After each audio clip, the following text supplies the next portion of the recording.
This is Dr. Herbert Harris, and this is another Success Talk.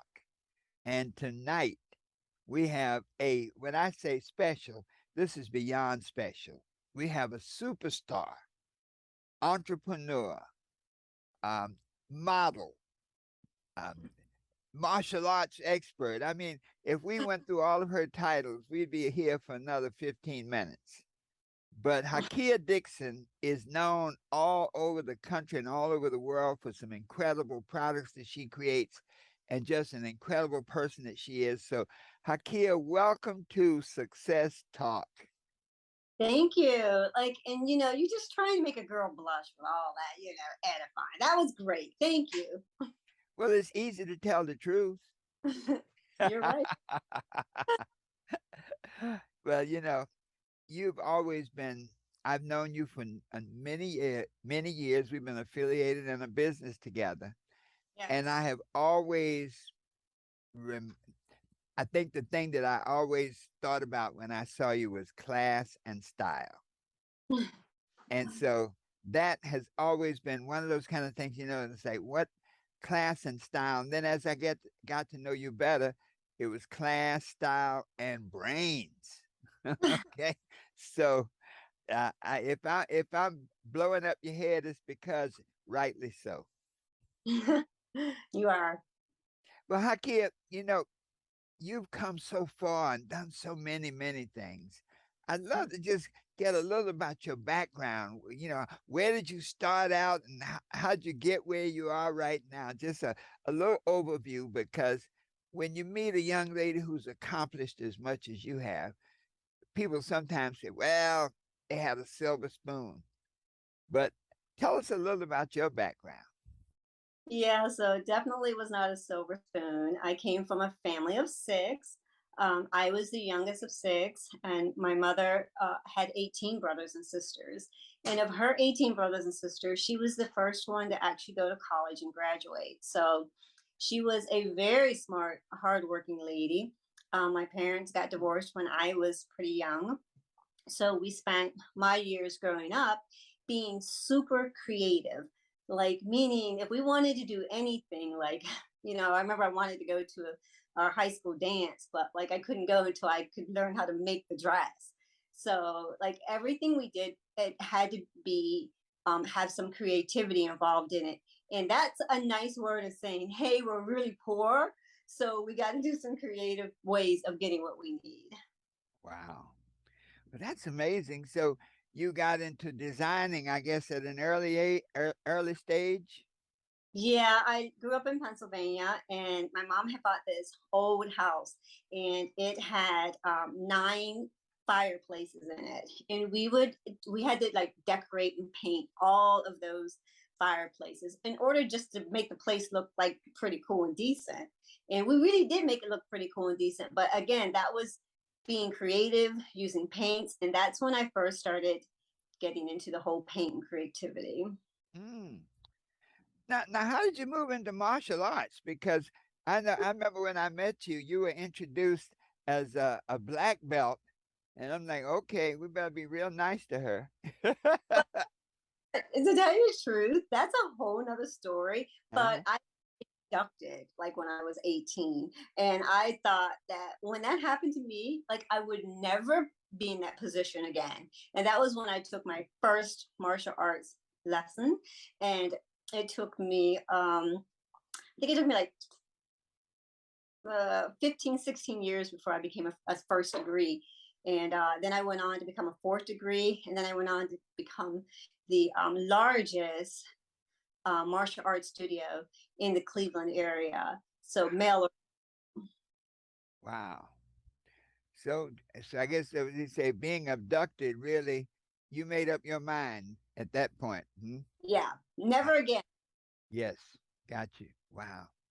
Well, when you move, I think martial arts gives you a discipline, Yeah, and you find that discipline, does that carry through in everything else you do? yeah. There's like no doubt about it. Because you really truly have to be disciplined. I mean, like Bruce Lee said he'd rather hang out with a guy who perfected you know, one kick by doing it 1,000 times than doing 1,000 kicks. Like the discipline you had to do was to be strong, stay focused, and actually know what you wanted your goal to be. And I wanted mine to be a first degree black belt, and then I wanted it to be a fourth degree. So my goals had to be on focus. Okay. Wow. So now you have you moved from the martial arts arena, owning your studio. So as I look back, it seems that you always have that entrepreneurial thing underneath whatever you're doing. You're creative, but you also have that business side. Yeah. Yeah, there's no doubt about it. I creative, but you're right. And even like when I did my martial arts studio, I made it a nonprofit studio, which means that it opened the doors up for me to be able to work with a lot of different kids, especially kids who couldn't afford, but also it just made my martial arts studio just really different from the other martial arts studios. Wow. Wow. So you helped a lot of kids. Yes, Mm, like I mean, that's my goal in life, and I've always done that. wow. So now I was talking about when we met, we were in a company, a health and wellness company. And I remember meeting your kids and just being so impressed that you were one of the few, well, few women, and well, I think really the only woman of color to get to the top and to become an elite distributor. And what was that driving force? Once again, that entrepreneurial spirit, but there was always something that was pushing you. What was that? You know, during that time, that was my very first time of getting into a multi-level marketing business, and I didn't really know much about it. And one of the things that really got me through, which I mean, I really hate to, pump you up, was like the 12 universal laws of success. I mean, I knew that there were universal laws of success, but I'm seeing you were actually my mentor and my goal. And I was like, whenever you were on stage, I listened so intently because what you said made such a difference. So I knew that the book was going to be a hit also. And it really, like, I knew there were universal laws. I didn't realize there were 12 of them, Hmm. but reading your book really made a difference when I was doing my my first multi-level marketing business. Mm-hmm. Now, many times people share things from the book. Was there any one, law or one area that really stood out to you? Well, there actually were a couple, but for me, if I was reading it right, number 10, which was the universal law of supply. Hmm. Um, that time I was doing the multi-level marketing, but I was also doing furniture painting, which was actually my passion. Mm. Like for me to just paint was always a real passion of mine.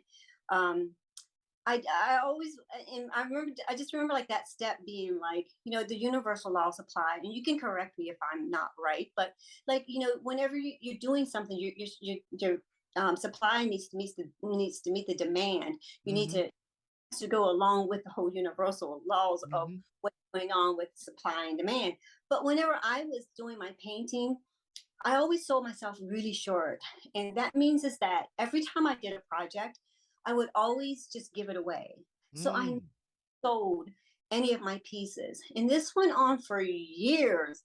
Like I would paint really cool pieces of furniture, but I wouldn't sell it.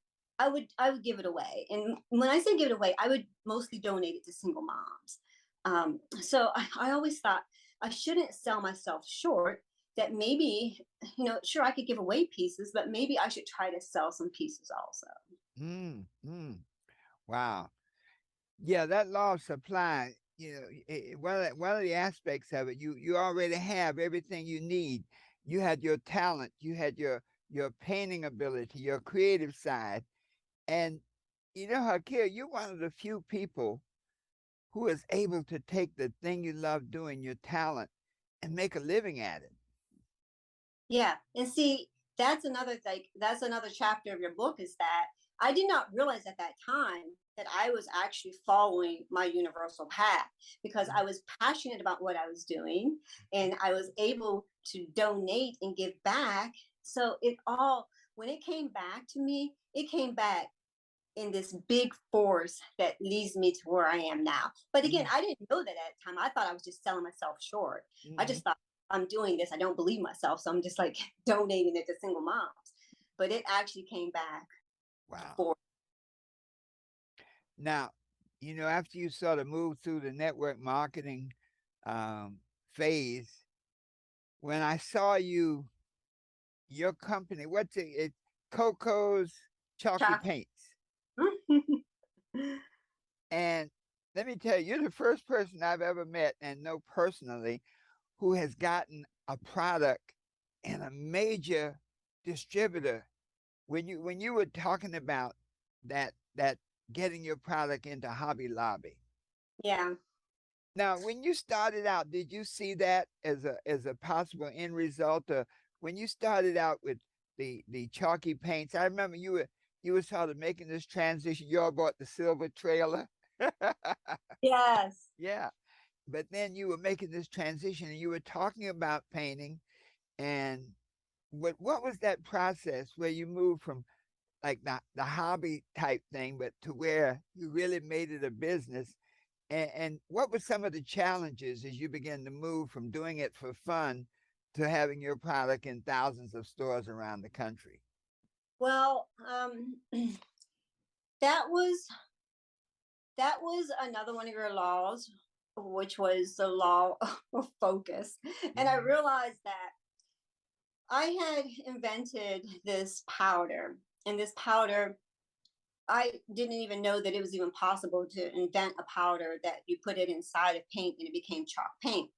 But the way that it came to me was just divinely the way that it came to me, first of all. And so once I had it, I thought, this is so cool. Now I will be able to I'll be able to paint so many pieces of furniture and donate it and give it away. But in the meantime, while I'm donating and giving it away, maybe I can sell a few bags also. Mm-hmm. So I got this small shop that was in downtown Cleveland. And I thought, hey, if I could sell like, a certain amount of bags every single month, it will allow me to keep being able to donate to single moms. So that's the first thing, is that we can't be solely driven by money, because I was not driven by money. I was still driven by passion because I still had this passion. But I just thought, I just want to just make enough money so that I can still donate and give away. But that small store that I had in downtown Cleveland was 400 square feet. And today it is over 25,000 square feet. And it is a phenomenal location. And it allows me, every day I go there and I think, wow, like this is I walk into my dream every day. Like I'm allowed to come here and paint and create. And so I started it with that 400 square feet. And then I thought, maybe if I could get in like one mom or pop store, that would be so awesome. But actually, Hobby Lobby found me, and they saw me on social media, and they contacted me, and they love my product, and they gave me an opportunity, so that now I'm in over 1,000 stores, 4 different countries, and about to open up in 2 more other big box stores. Wow. Now that's a vision that manifested. It not they came to get you, but Yes. but for our listeners, you were ready.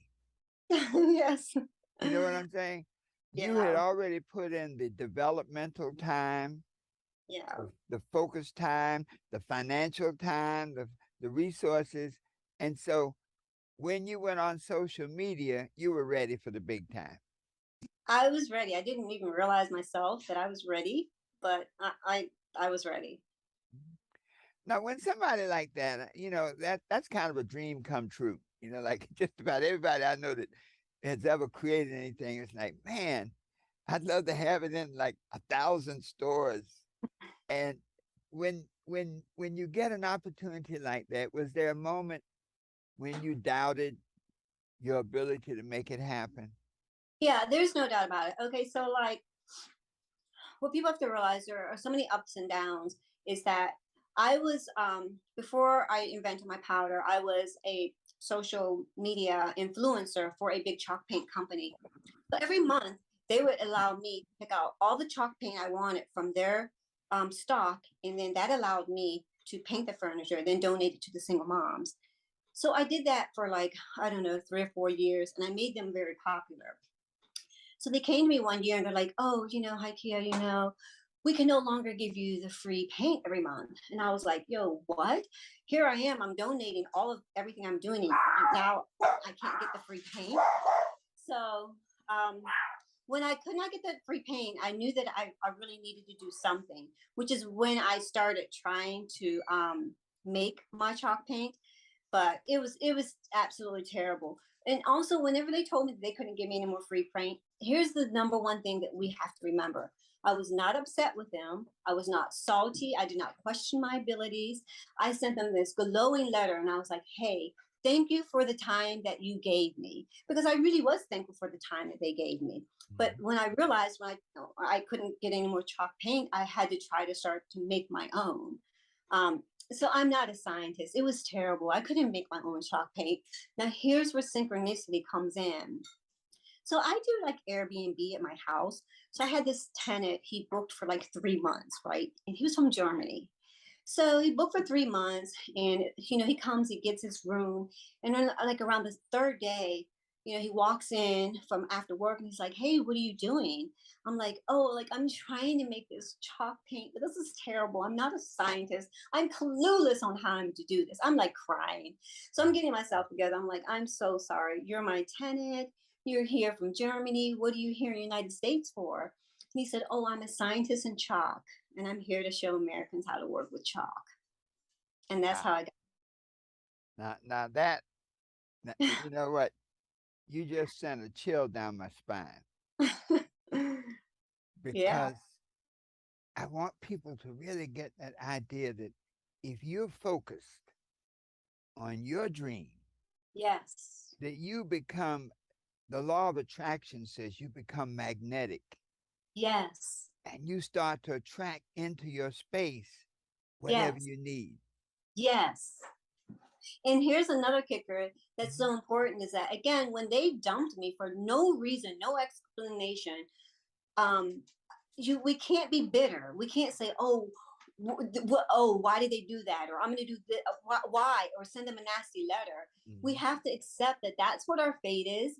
Be grateful for what we had. And that's like, surely I wanted to write a letter like, hey, why did you do that? I'm the only Black female and your entire lineup. Why did you get rid of me? I'm looking around. I see you keeping everyone else. But no, I did not let my mind go there. I was thankful, and as a result of that, that magnetism just started just attaching. Wow. So often we talk about when you're focused on your goals and you're committed to doing what you want to do and doing it with a high level of integrity and professionalism, that you radiate a vibration Mhm. that brings into your space whatever you need. So often people will get so concerned about the how. Like, oh, they took away my paints. How am I going to do this now? Yes. Let me try to make my own. And I did. And it's like, not. And so that could be a very discouraging moment for many people. Yeah. But you kept the faith. You had that positive vibration and you Mhm. literally attracted, that man was probably happy in, in Germany, and then something says you need to go to America.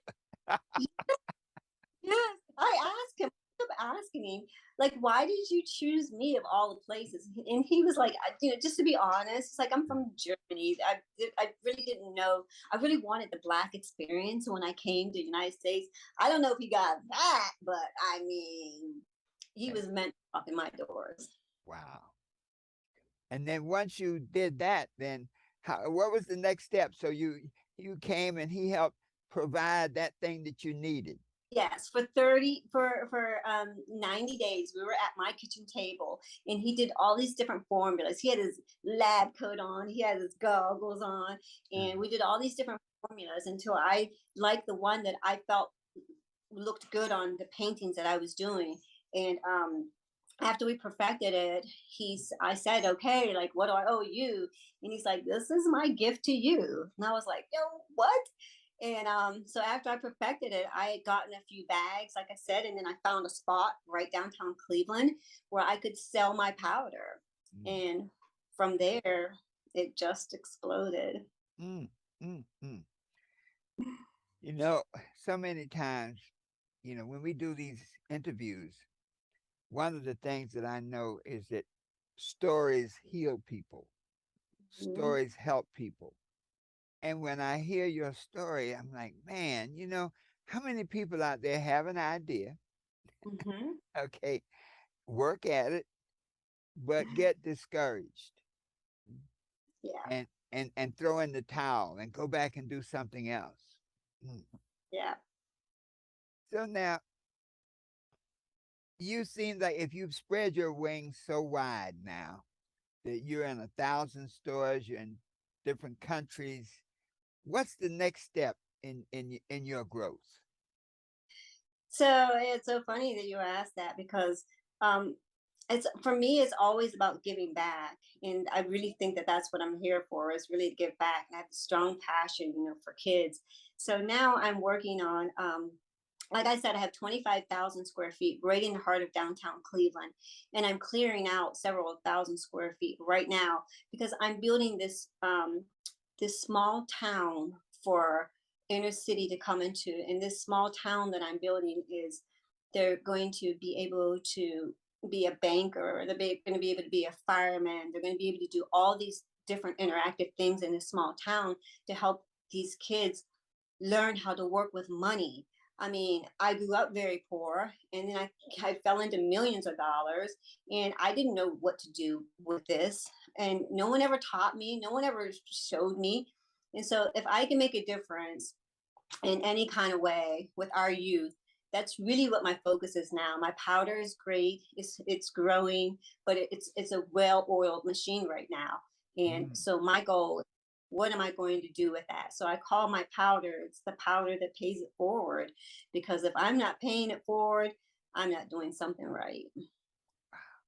Now, you are, when you pay it forward, in the country, you ever see one of those pumps in the country, Yeah.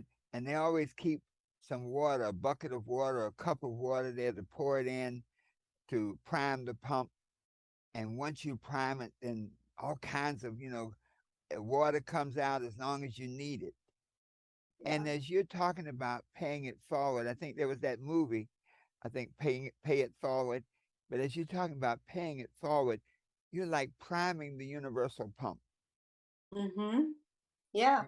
And you're Yeah. sending out a vibration of love, of concern, of true, desire to help and add value to other people's lives. I think that's the word, add value to other Yeah. people's lives. Wow. Yeah.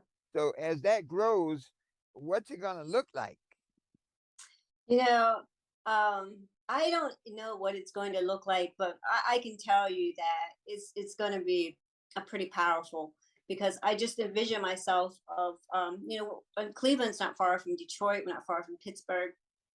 I just envision just bus loads of these inner city kids coming in and spending the time in my little small Coco's town and having them work with Cocoa Bucks, which is money.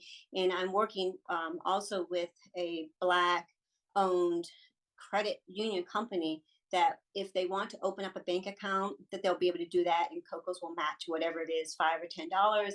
They'll be able to watch it grow. And so my goal is to really make an impact with our youth. That's one big thing in my life I didn't have growing up was for someone to really show me what to do with money, how to, how to not squander it or whatever. Wow. You know, the things that you're talking about is going to be done out of love. Yes. It's not a government program where you got statistics and you got how many people have you helped, but it's going to be done out of love. And I predict this, Hakia. It's going to grow just like Coco's chalky paint exploded. Yeah. It's going to explode onto the world. And people are going to want to do it all over the country. Yeah. Because if you can just see that vision, how does an inner city kid learn how to be a fireman. Yeah. You know, Mhm. there was a study done once, and I interviewed a fellow who was one of the first um, licensed electricians to join the union in New York City, one of the early ones. He worked in that arena for like 50 years, retired. And one of the things he said was at the beginning, when he was coming in, he was a black kid from the inner city. And, first he didn't feel they wanted him. Okay, number one. And when he got in there, he realized that so many of the people in the union were the sons and grandsons and cousins and nephews of people who were already in there. Mhm.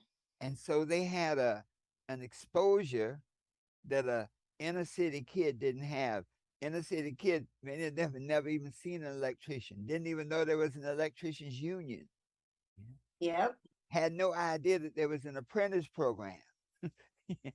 Yeah. And he went down to apply for that apprentice program. Somebody helped him, and I'm going to ask you that in a minute. Somebody told him, go down, because he was wandering. He'd been to college. He'd been around. Somebody said, "Go down. There's this the electricians union. There's an apprentice program." And he went down, and he said the first challenge was he had a job, a nice, I'll call it a cushy job, making $11 an hour at I think McDonald's. Okay. When he went to the union, they only got paid $2 and a quarter an hour, Mm. 25 hours a week.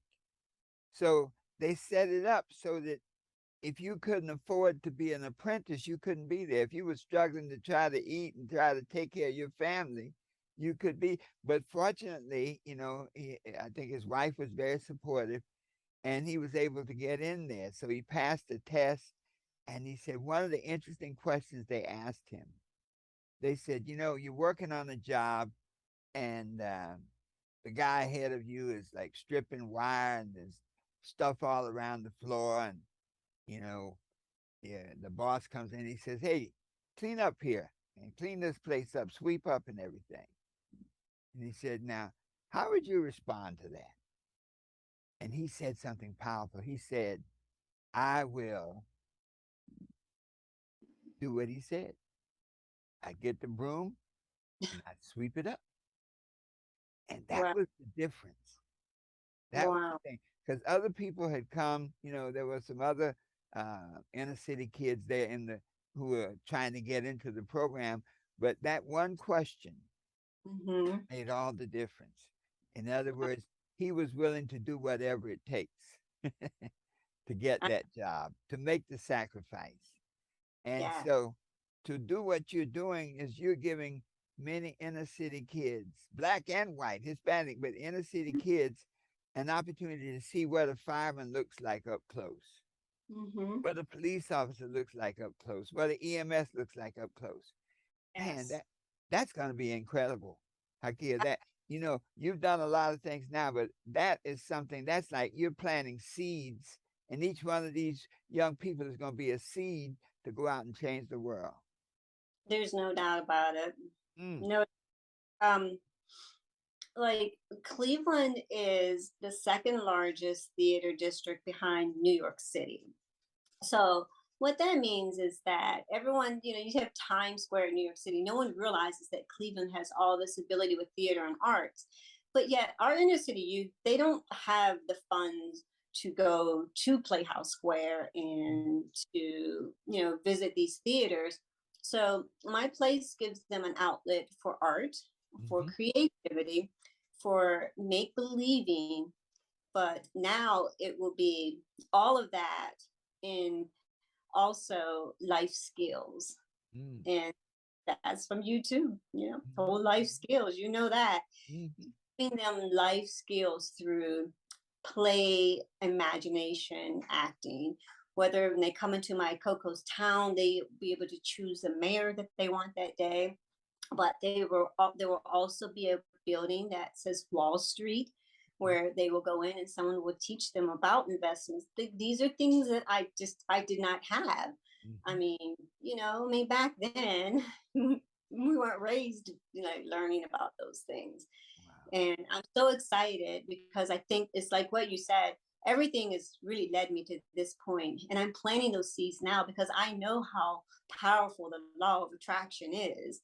And I'm planting those seeds now so they can just start sticking on me because that's how it's my life. Wow.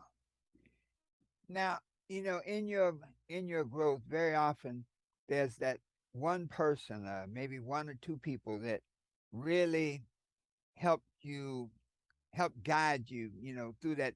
I like to think of it as a breakthrough. That I'm sure there was a time when you had doubt, self doubt, that you weren't sure that, and so many levels. Is there that one or two people who really were there for you to help guide you from where you were to where you wanted to go? Like for me, when I saw how hard my mother worked, um, that is something that, man, like it just sticks in your mind. It Mhm. sticks in your mind when you watch your mother who has this college degree and she works in the daytime, but yet she cleans offices at night. And I would go with her to help clean those offices. But she always talked about goals and passion and creativity. And like I said, she had my mom had 6 kids. There were 6 of us, and not one of us worked for a corporation. All of us have made our livings by being creative. And so me being the youngest, my older sister, I mean, I watched everything she did after my mom passed. I watched everything she did. I followed her, I mimicked her. And she was a powerful person, especially with giving back for kids also. If it wasn't for her, I probably wouldn't be where I am now. How old were you when your mom passed? When my mom passed, I think I'm maybe like 35 or something like that. Hmm. Um, yeah, I think I was probably about 34 years old. And my mom was, yeah, well, my mom was 30 years, my mom was 61. So I was 30. She was Hmm. 30 years older than me. Hmm. Wow. My mom had, my mom had 6 kids by the time she was 28. If you can imagine that, 6 kids by the time you're 28. That's a lot of kids to be so young. So yeah, Hmm. I was young and my mom was young, and it was a long time ago. So was she a single parent, or how did that work?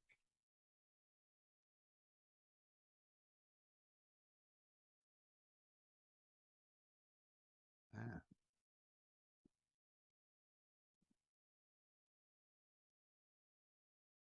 hmm. Let's see. Let's pause the recording for a moment.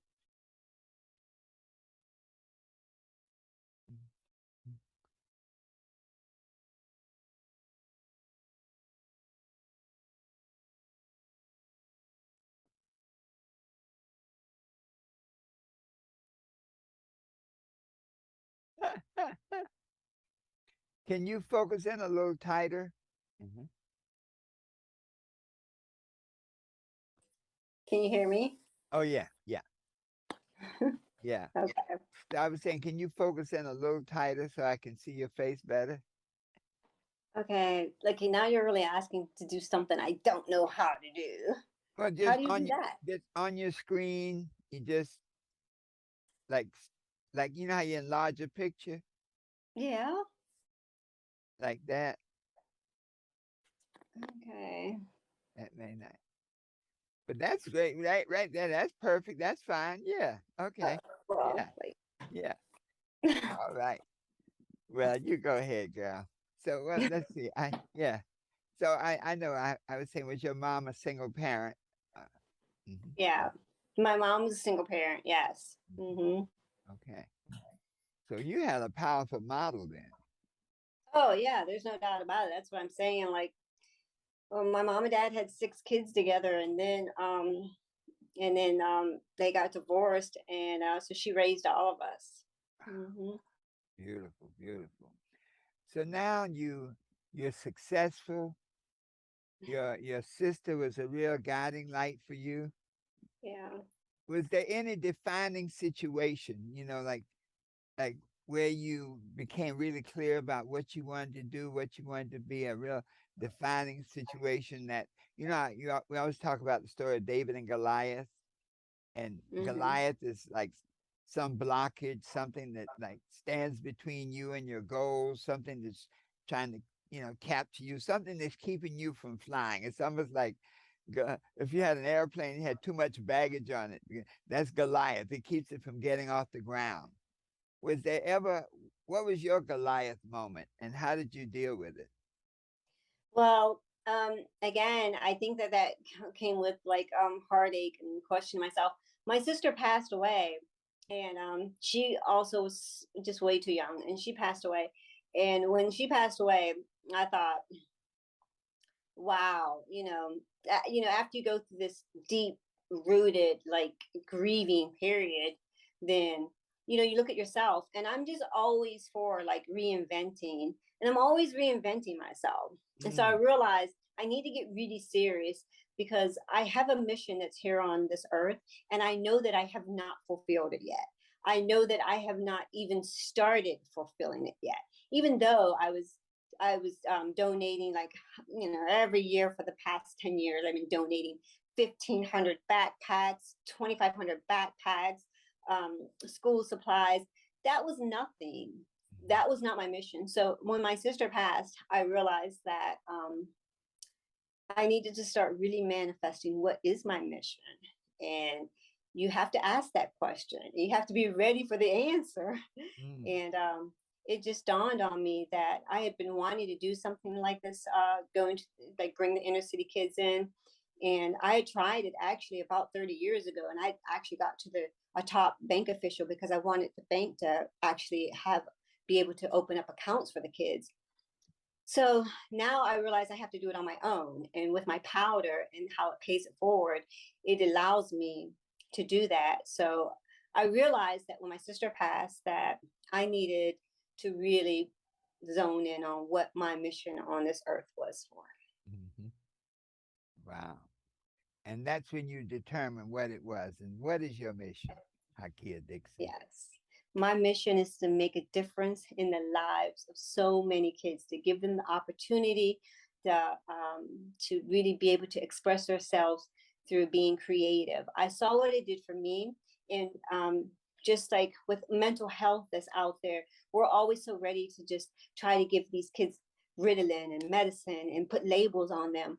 Whereas if you allow them to be creative and do art, it's such a release. And I want to be able to teach them how to do art and be creative, and also through play acting. But also, all of this is giving them life skills. Mm-hmm. Um, and so that's really what my mission is to make a difference in the lives of many. And Mm. when I say many, it's a whole big number that I can't even think about right now. Well, I tell you, you've gone from one Coco's chalky paint to 1,000 stores to 2 or 3 countries. So I think when you say many, you mean a whole lot. Yes, a whole lot. But Hakia, we're at the end of our time. I I'm just fascinated listening to you.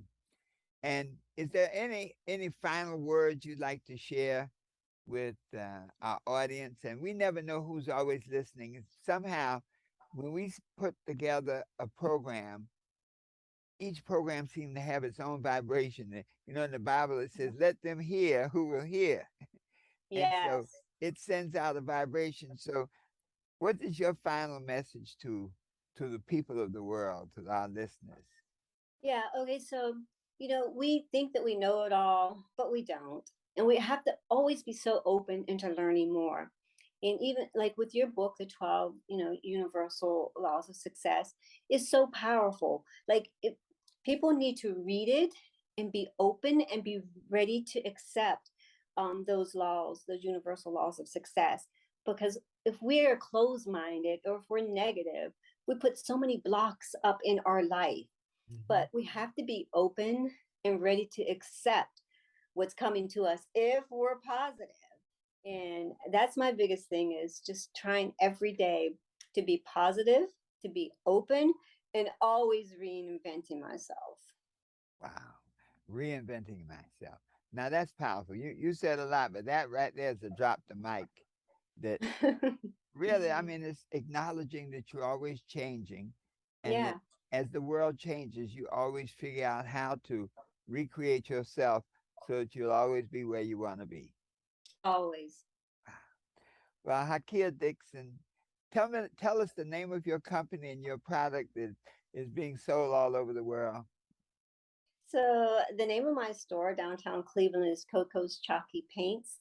And if you Google me, then you'll see that I have a lot of, well, all 5-star reviews coming from the largest. I have the largest underground spot downtown Cleveland. So that's a big step for a Black female or any female, period. So my brick and mortar is called Coco's Chalky Paints, but my powder is Coco's Chalky Powder. And that's the one that's in all of the stores in 4 different countries. And if you don't remember anything else, it's the powder that pays it forward. The power that pays it forward. Wow. Well, thank you so much, my dear. I certainly appreciate you. And for our listeners today, you have heard it from you might say, from the source, that I want you to remember that this lady, Hakia Dixon, had a dream. She didn't let anything push her away from her dream. And she had a deep desire to serve. I think that's the key, to help Mhm. other people. And you never heard her say, I wanted to make this amount of money. I wanted to get rich. But this deep desire to serve. And in doing that, she primed the universal pump that's bringing her incredible riches, incredible joy, and incredible impact. So thank you so much, Hakia. Thank you for having me. It was really fun. It's always so nice to talk to you. I learned something every single time. And I learned about that universal pump. I didn't realize that it was there. Yes, yes. But you've been pump on, baby. I am. I'm going to be using that now, that universal pump. So you All see, right. we learn something all the time from you. Well, you keep it up, and I appreciate you. And we'll be talking real soon. We're going to do another one because I Yeah, can tell you have such a radiance. Anybody who listens, and I think our young people are going to really identify, because you're a young person that's taken that dream and made it work. So yeah, listen, the best is yet to come. Let the world take notice that you're Hakia right. Dick is on the scene and the best is yet to come. All right, my dear. Okay. Thank you. Thank you. Peace and blessings, and we'll do this again real soon.